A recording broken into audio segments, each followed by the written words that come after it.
用開呢個廚房水龍頭壞咗，點算好？好簡單啫，買過一套新嘅咯。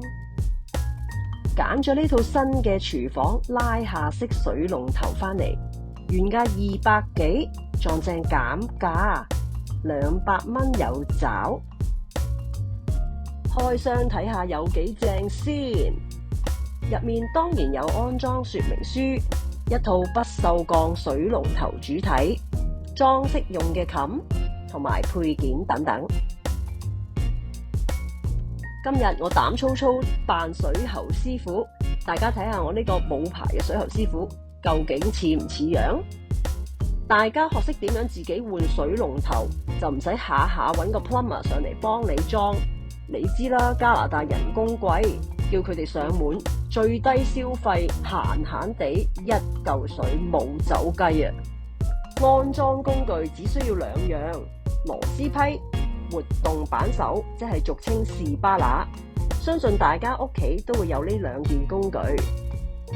未拆舊水龍頭之前，第一件事就係樓下閂水喉啦。落去 basement 閂水喉大掣先。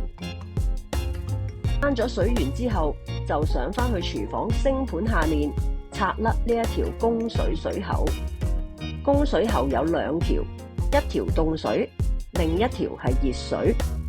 用士巴拿向逆時針方向擰，咁就好輕易擰鬆啲螺絲帽，跟住擰鬆埋呢條 spray hose。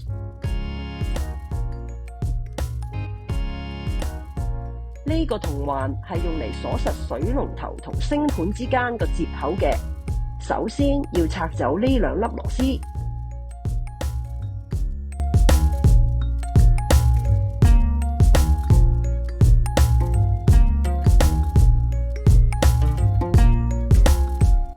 然後逆時針轉呢個銅環，轉到佢完全脫離個主軸為止。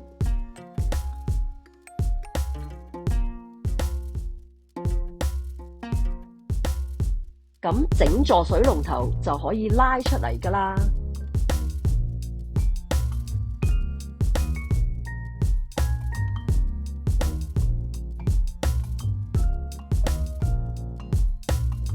有啲星盤設計係3個窿，而我呢個星盤係1個窿嘅。其實安裝方法都係一樣，唯一嘅分別就係3個窿嘅星盤要放呢一塊遮醜用嘅冚，遮住啲窿，咁就靚仔晒啦。大家記住要跟足說明書嘅步驟安裝啊。第一步就係套咗呢一個鋼圈落去先，然後將水龍頭主體連埋水喉放入星盤呢一個窿度。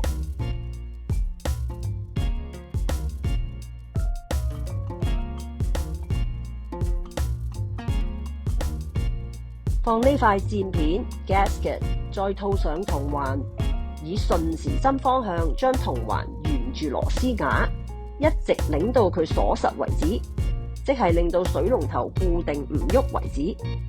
然後收緊銅環上面嘅固定螺絲。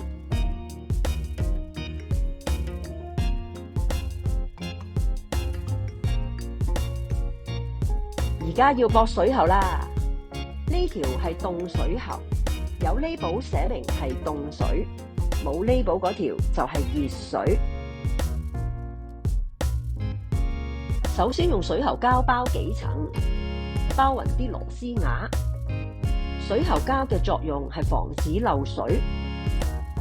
而家將水龍頭更新嗰條熱水喉接駁到下邊呢一條供水喉，將螺絲帽順時針方向擰，然後用士巴拿收緊佢，唔需要太大力去收緊，覺得頂手就得㗎喇。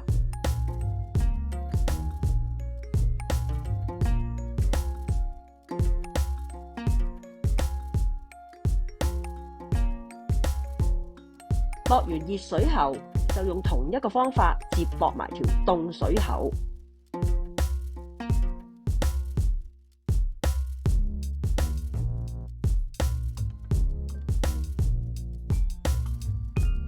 安裝呢條 spray hose 非常之容易，只要將上面白色膠對準下面黑色喉呢一個凹槽，插入去， ，click 一聲扣實就搞掂。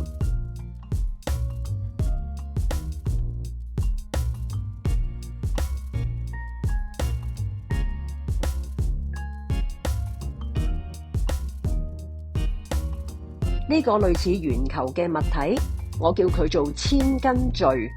首先鬆開呢兩粒螺絲，將佢完全打開兩邊，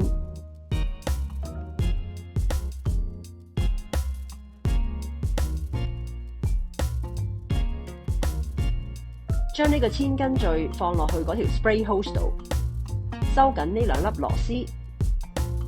千斤墜嘅作用係當你用完條伸縮 spray hose 嘅時候，佢就會用佢本身嘅重量墜翻條 spray hose 翻原位。安裝完畢，當然要落翻 basement 開翻個水喉大掣啦。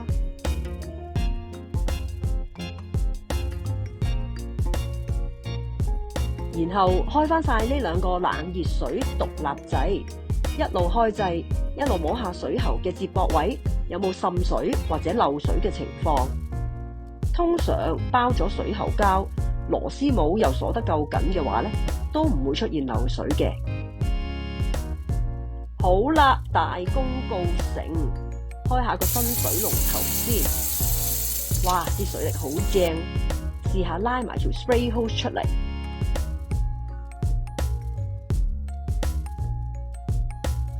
家居維修分享就去到呢度啦，歡迎大家留言，多多指教指教，下集再見，拜拜。